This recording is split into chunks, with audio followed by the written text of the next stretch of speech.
A Long Walk to Water by Linda Sue Park. Chapter 3. The smudge on the horizon gained color as Naya drew near, changing from hazy gray to olive green. The dirt under her feet turned to mud, then sludge, until at last she was ankle deep in water.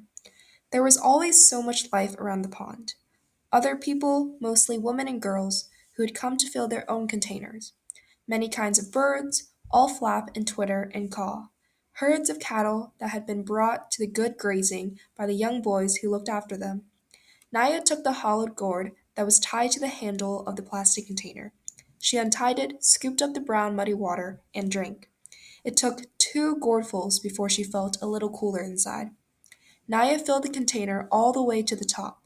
Then she tied the gourd back in place and took the padded cloth doughnut from her pocket.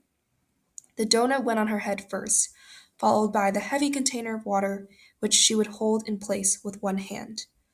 With the water balanced on her head and her foot still sore from the thorn, Naya knew that going home would take longer than coming had, but she might reach home by noon, if all went well. Southern Sudan, 1985. The tears were hot in Salva's eyes. Where had everyone gone? Why had they left without waking him? He knew the answer because he was a child, who might tire easily and slow them down, and complain about being hungry and cause trouble somehow. I would not have been in any trouble. I would not have complained. What will I do now? Salva took a few steps to see what he could see. On the far horizon, the sky was hazy from the smoke of the bombs. About 100 paces in front of him, he could see a small pond. Between the pond and the barn was a house, and yes, a woman sitting in the sun. Holding his breath, he crept closer until he could see her face clearly. The ritual scar patterns on her forehead were familiar. They were Dinka patterns, which meant that she was from the same tribe as Salva. Salva let out his breath in relief. He was glad that she was not a Nuer. The Nuer and the Dinka had a long history of trouble. No one, it seemed, was sure where Nuer land ended and Dinka land began, so each tribe tried to lay claim to the area's riches in water. Over the years, there had been many battles, large and small, between Dinka and Nuer. Many people on both sides had been killed. This was not the same as the war that was going on now, between the rebels and the government. The Dinka and the Nuer had been fighting each other for hundreds of years. The woman looked up and saw him. Salva flinched at her glance. Would she be friendly to a stranger?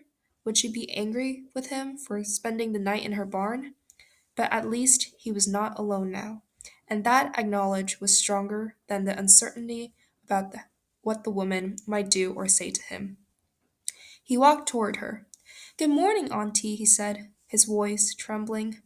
She nodded at him. She was old, much older than Salva's mother. He kept quiet, waiting for her to speak. "You must be hungry," she said at last. She stood and went into the house. A few moments later, she came back out and gave him 2 handfuls of raw peanuts. Then she sat down again. "Thank you, Auntie," squatting on his haunches next to her. Salva shelled the nuts and ate them. He chewed every nut into a paste before he swallowed, trying to make each one last as long as he could. The woman sat without speaking until he was finished. Then she asked, "Where are your people?" Salva opened his mouth to speak, but his eyes filled with tears again, and he could not answer. She frowned. "Are you an orphan?" He shook his head quickly. For a moment, he felt almost angry. He was not an orphan. He had a father and a mother. He had a family. "I was at school. I ran away from the fighting. I do not know where my family is." She nodded. "A bad thing, this war. What are you going to do? How will you find them?"